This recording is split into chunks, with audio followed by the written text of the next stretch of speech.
Sir, the more important function that the upper house performs is that it suppresses the separatist forces and affords an opportunity to the states to have their say in national legislation and in fact in the debates in the Constituent Assembly. This aspect was put with great emphasis by the honorable members. The second chamber is essential in a federal structure because the House of People, being the representative of the people, obviously the people will have their say there.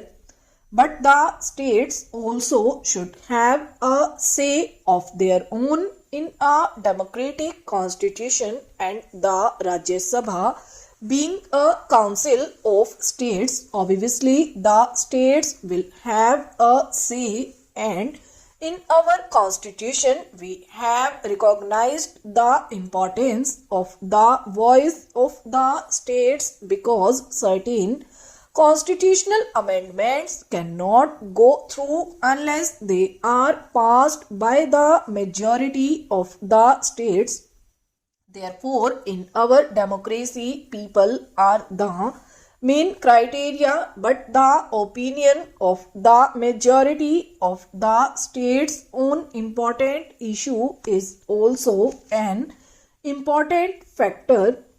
Whether this aspect will be properly fulfilled by the Rajya Sabha will be dependent to a great extent on the composition and the powers which the Rajya Sabha has in comparison with some of the other second chamber that we have in the world today.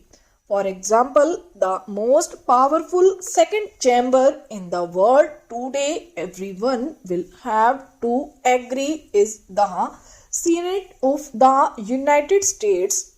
The Senate members are directly elected. Their powers are also much wider because the Senate possesses the power of even vetoing treaties which are agreed upon by the President. Rectification by the Senate is necessary before a treaty comes into force, and up till now more than 60 treaties have been vetoed by the Senate. In the United States Senate, each state is represented by 2 members irrespective of its size and population. Now let us look to another federal.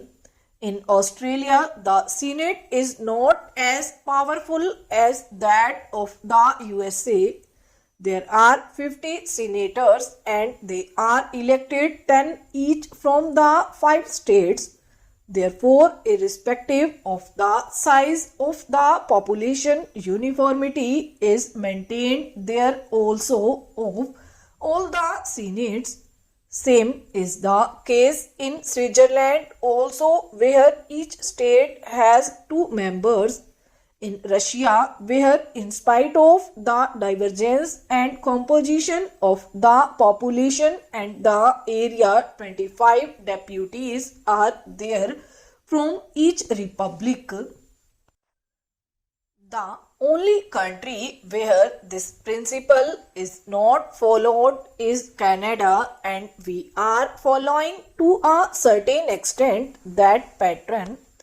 In Canada, 120 members are nominated by the Governor General, and 4 provinces have 24 members each, and other provinces have got varying number of members with a minimum of 4. We have to a certain extent followed the pattern of Canada, and because we have accepted the principle of both nomination and indirect election, and also the principle of not having uniform representation, Our principle has been to provide one representative for every additional 5 millions of the population and one for every additional 2 million or part thereof. Why I am objecting and asking for an amendment and asking this House to consider the necessity of changing the present structure. I will just now come to that.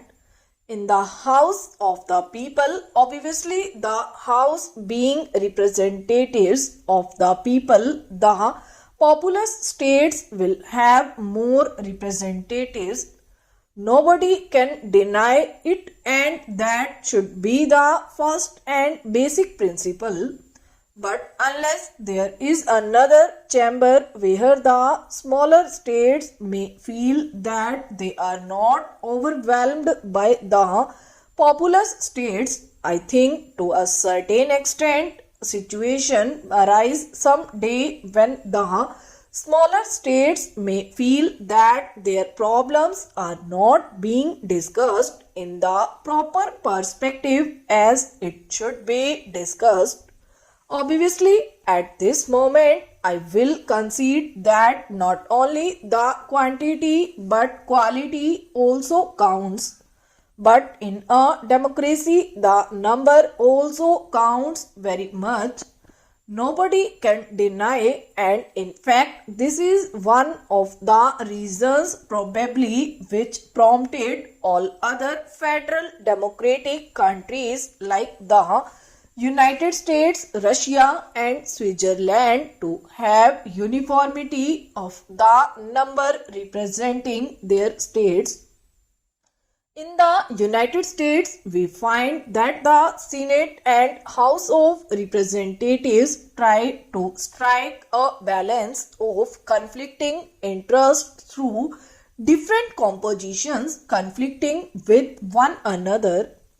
For example, in the United States, we find that they have got 8 farming states and these states have 47 representatives in the House of Representatives, whereas there are industrial states and the number of their representatives in the House of Representatives is 174. In the House of Representatives, the disparity is there. The industrial states may have a dominating voice and much more time may be taken in discussing the industrial matters, but that has been balanced in the upper house. I feel we should have also a fresh view as to whether the composition of the Rajya Sabha should be changed because of this first principle alone. This should be considered very carefully.